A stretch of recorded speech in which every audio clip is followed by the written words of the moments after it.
Hello everyone, my name is GD, and welcome to a quick review of the MSI GT710 1GB computer graphics card.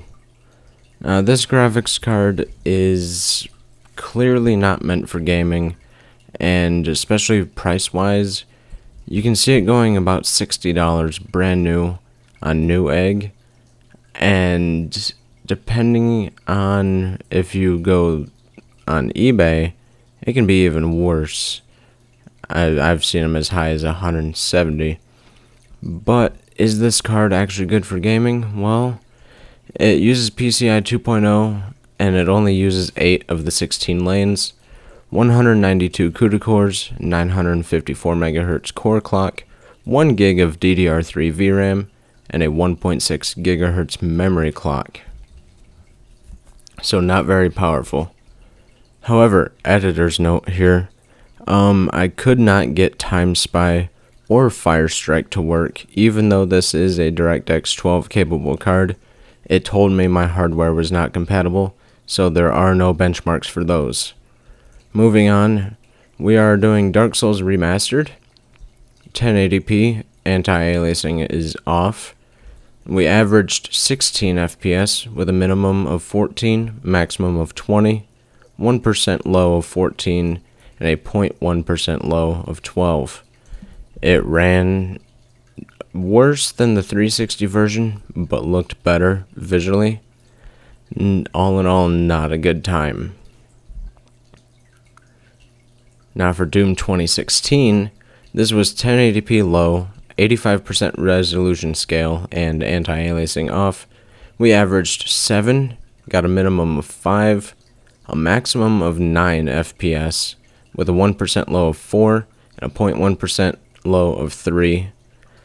Very unplayable. Just stick with the classic Doom if you're going to use this video card. Very, very not recommended. Left 4 Dead 2 surprised me though. We played 1080p low with 2 times anti-aliasing, got an average of 44 FPS with a minimum of 31 and a maximum of 60, 1% low of 30, and a 0.1% low of 28. So it played very similarly to the Xbox 360 PS3 version.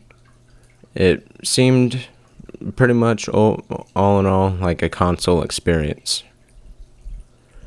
And with Rage, we played 1080p, low settings, anti-aliasing off. We averaged 22 FPS.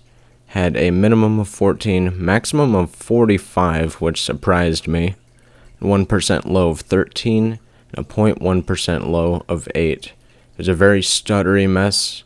It was not a very pleasant experience at all.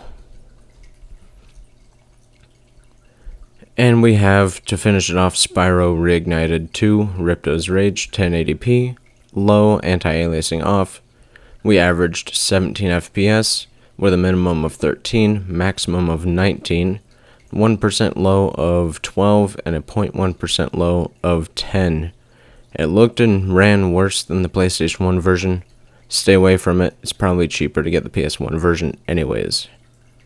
And that's pretty much going to wrap up this quick little review of the GT710. Price to performance, not very worth it if you just need like display out for a secondary monitor and you can get one for like $30 or less, then yeah, but other than that, I'd advise staying away from this for gaming. Thanks and take care.